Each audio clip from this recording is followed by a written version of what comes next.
Hi, and welcome to Successful Money Management. My name is Linda Jacob. I'm with Consumer Credit. I'm one of the financial counselors there.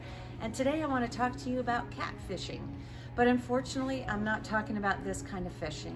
I'm talking about phishing with a PH. Catfishing is a new form of fraud, and unfortunately, I've been seeing it in my office, and I'm seeing more and more cases. So we thought it was important to bring to you some information.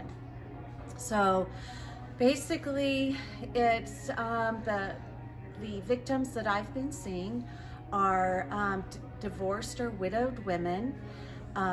They have money, they are lonely, and there are individuals out there who take advantage of this. So if you're not a widow or lonely or one of those things, I still want you to pay attention, because I want you to watch your friends or your mom or your aunt or whoever is in your life that may become a victim. So basically, the first one that I saw, the first case that I saw, it was a woman who, again, she was lonely, and she hadn't even met this individual. This is all usually done online. And they come up with the craziest stories. So they met online, and he lived in another country, and he was going to come visit her. Except there were always these roadblocks that kept coming up.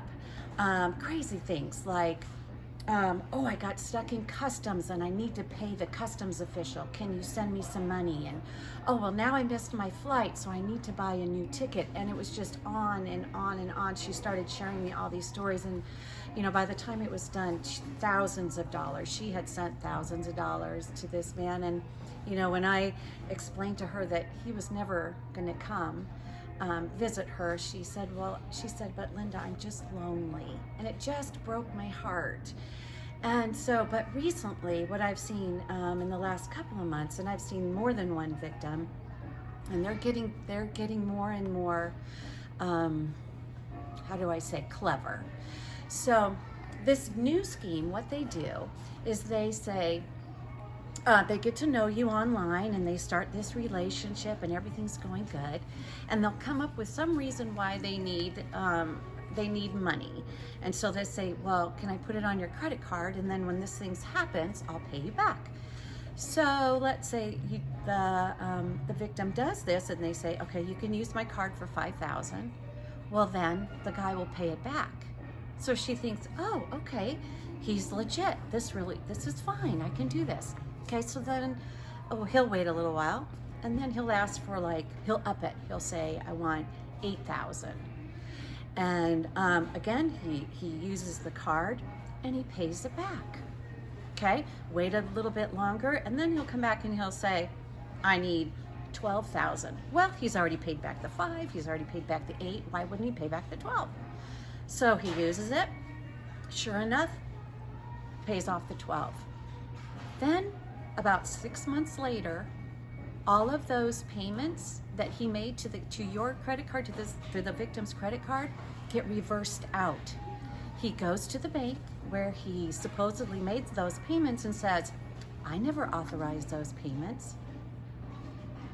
So now, in the example I just gave you, that victim has had $25,000 worth of payments reversed off of her credit card, and now it's showing due. And guess what? She has no recourse because she allowed him to use the card. And so he's out, he's got $25,000, she's out $25,000, and this is taking advantage of somebody that was already hurting. So I've got a list here of things that I want. This is what you look for. So when you're speaking to your mom or your aunt or your neighbor, here's some signs that they might be being catfished. They're in a relationship that progresses really quickly. They're talking all the time, and they're sharing all this information. But you never see this guy's face. They never show their face. And if you would go onto social media and look for them, very, very limited social media usage. They're gonna ask for money. They're gonna ask for money, and it's gonna come pretty quickly. I mean, it's all just going to seem too good to be true, right? So, and oh, here's another thing. They'll have a job that sends them all over the world. So, they're gone all the time, or they need this, or they're stuck in some country or something crazy like that. But they just always have really elaborate stories. So if this doesn't apply to you, I am so thankful, but please, let's keep an eye out for one another. And especially if somebody's lonely, reach out to them, be there for them so that they're not tempted to get into one of these schemes. It just breaks my heart when I see these women in my office. And so I wanted to make this video. I want to get the word out. Let's take care of one another. And so until next time, thank you.